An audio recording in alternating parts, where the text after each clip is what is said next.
ជំរាបសួរអ្នកគ្រូលោកគ្រូខ្ញុំចាប់បានប្រធានបទជំងឺគ្រុនក្តៅអញ្ចឹងសម្រាប់វិជ្ជបញ្ជាទី1ទម្រង់វិជ្ជបញ្ជាថ្ងៃខែឆ្នាំចេញវិជ្ជបញ្ជាត្រឹមត្រូវថ្ងៃទី23ខែកក្កដាឆ្នាំ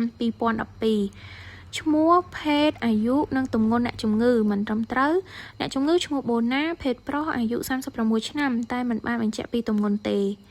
រោគវិនិច្ឆ័យជំងឺត្រឹមត្រូវអ្នកជំងឺមានជំងឺគ្រុនក្តៅឈ្មោះនិងហត្ថលេខារបស់គ្រូពេទ្យត្រឹមត្រូវ KAE វេជ្ជបណ្ឌិតសែមសុខុមកំណត់ចំណាំមិនត្រឹមត្រូវមិនមានឃើញដាក់កំណត់ចំណាំក្នុងវេជ្ជបញ្ជាទេសម្រាប់បញ្ហាឱសថដែលបានចេញវេជ្ជបញ្ជារបៀបប្រើកម្រិតប្រើនិងរយៈពេលប្រើប្រាស់ត្រឹមត្រូវប៉ារ៉ាសេតាមុល500មីលីក្រាម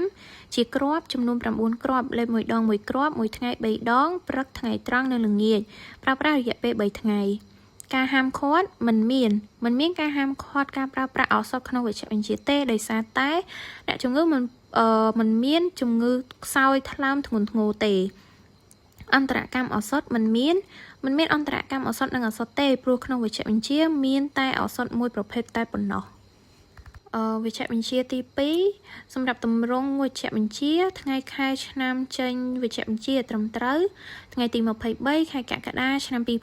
2012ឈ្មោះភេទអាយុទម្ងន់អ្នកជំងឺមិនត្រឹមត្រូវអ្នកជំងឺឈ្មោះសំអាយុ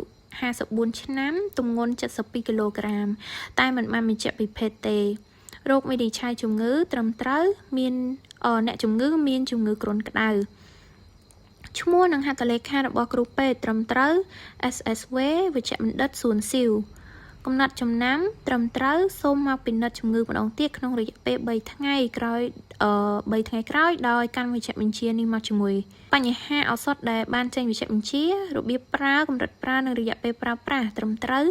អាស្ពីរីន500មីលីក្រាមជាគ្រាប់ចំនួន6គ្រាប់លេប1ដង1គ្រាប់មួយថ្ងៃ2ដងព្រឹកនិងល្ងាចប្រើរយៈពេល3ថ្ងៃការហាមឃាត់មានឱសថអាស្ពីរីនត្រូវបានហាមឃាត់មិនឲ្យប្រើក្នុងករណីដែលអ្នកជំងឺធ្លាប់មានប្រវត្តិកើតជំងឺថ្លើមធ្ងន់ធ្ងរ